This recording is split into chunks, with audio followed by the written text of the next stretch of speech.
आज हम जिस महत्वपूर्ण विषय पर बात करने वाले हैं वह है प्राचीन भारतीय ज्ञान परंपरा, the way of life, concept of Guru and शिक्षा। इसके अंतर्गत हम चर्चा करेंगे कि प्राचीन भारतीय गुरुकुल परंपरा क्या रही है, प्राचीन भारतीय ज्ञान पद्धति के प्रमुख तत्व क्या रहे हैं तथा भारतीय ज्ञान परंपरा में शिक्षा तथा गुरु का क्या स्थान रहा है इत्यादि।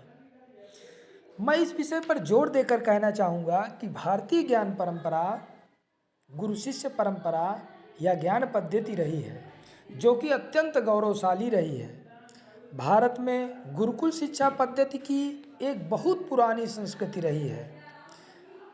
प्राचीन काल में च्यवन ऋषि, द्रोणाचार्य, महर्षि सांदीपनि, वशिष्ठ, विश्वामित्र, महर्षि वाल्मीकि, महर्षि भरद्वाज आदि ऋषियों के गुरुकुल प्रसिद्ध थे। इन गुरुकुलों में संपूर्ण विश्व के मुमुक्षु ज्ञान प्राप्त करने हेतु आते थे। जिस तरह वर्तमान में तकनीकी के लिए जापान को जाना जाता है, अत्यधिक विकास के लिए अमेरिका को जाना जाता है, जनजातियों तथा मानव के विकास के लिए अफ्रीका को जाना जाता है, ठीक इसी प्रकार प्राचीन काल में जिसको ज्ञान, अध्यात्म, दर्शन और शांति की तलाश होती थी वह भारत आता था।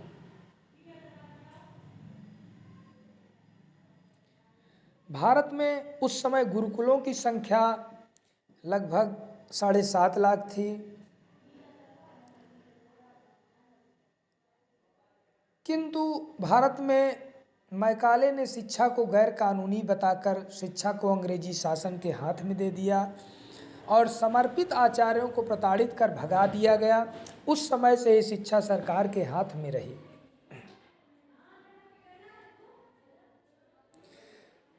वैदिक कालीन शिक्षा के अंतर्गत प्रारंभिक शिक्षा या जिसे विद्यारंभ कहते थे वह 5 या 6 वर्ष की अवस्था से प्रारंभ होती थी तथा उच्च शिक्षा के लिए गुरुकुल जाना होता था तथा उसके पूर्व उपनयन संस्कार कराया जाता था।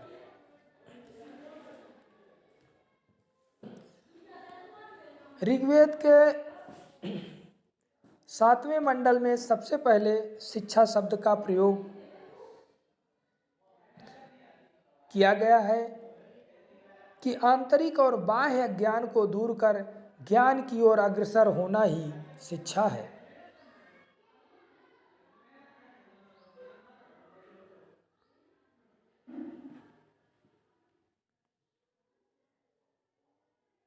ऋग्वेद के ही 10वें मंडल के 109 सूक्त में सबसे पहले ब्रह्मचारिणी शब्द का प्रयोग शिक्षार्थी के लिए किया गया है तथा नैतिक, चारित्रिक, शारीरिक व मानसिक विकास कर उत्तरदायित्व नागरिक बनाना ही भारतीय ज्ञान परंपरा में शिक्षा का प्रमुख तत्व रहा है। शिक्षा की जो व्यवस्था थी, प्रारंभिक शिक्षा के बाद बालक को गुरुकुल में जाना पड़ता था। जैसा कि रामचरितमानस में गोस्वामी तुलसीदास जी ने बड़ा सुंदर उल्लेख किया है, गुरुगृह पढ़न गए रघुराई, अल्पकाल विद्या सब पाई।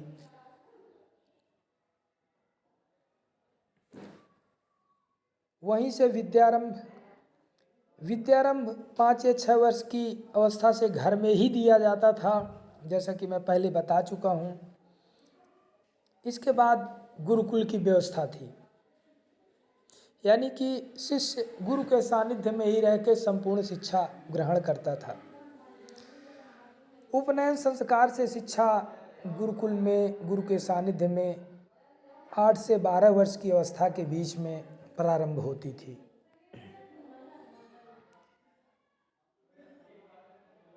प्राचीन भारतीय ज्ञान परंपरा में शिक्षा वेद आधारित थी तथा शिक्षा की 3 विधियां प्रचलित थीं।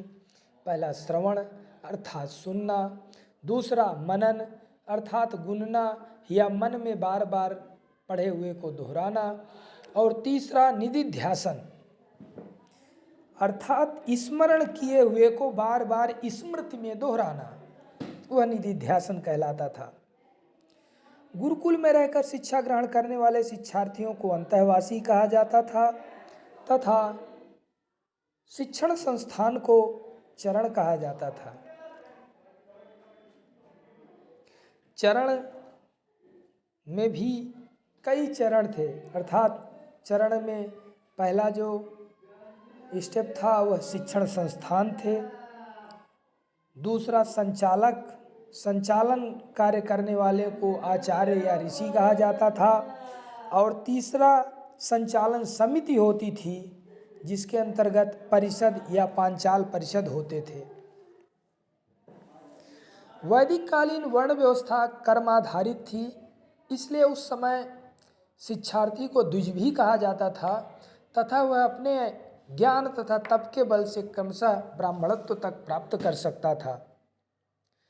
प्राचीन कालीन वैदिक परंपरा में पुरुष सहपाठियों को सब्रह्मचारी तथा महिला सहपाठियों को कठी कहा जाता था तथा इससे ज्ञात होता है कि महिला शिक्षा की भी व्यवस्था थी।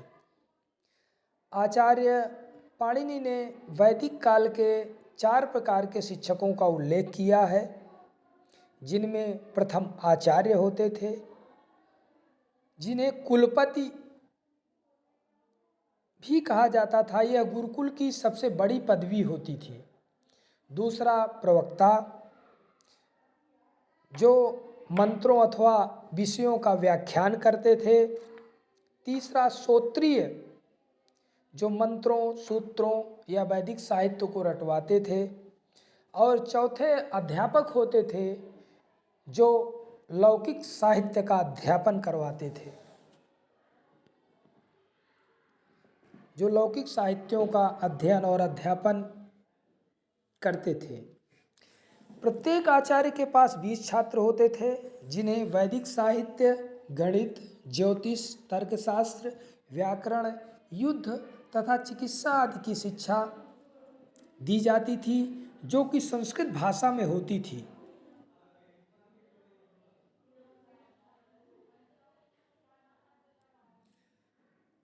जो शिक्षक धन लाभ के लिए शिक्षण कार्य करते थे, उन्हें पुरोहित या उपाध्याय के नाम से भी जाना जाता था। गुरुकुलों में परीक्षा नित्य प्रति होती थी। गुरु पठित पाठ को छात्रों से सुनने के बाद ही अगला पाठ पढ़ाते थे तथा छात्रों को 2 वर्गों में विभाजित करके किसी विषय या समस्या पर शास्त्रार्थ कराते थे।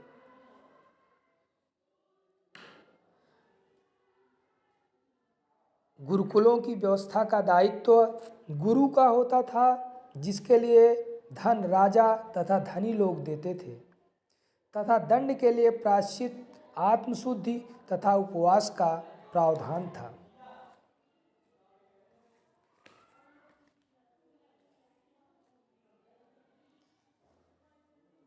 प्राचीन भारतीय ज्ञान परंपरा में शिक्षा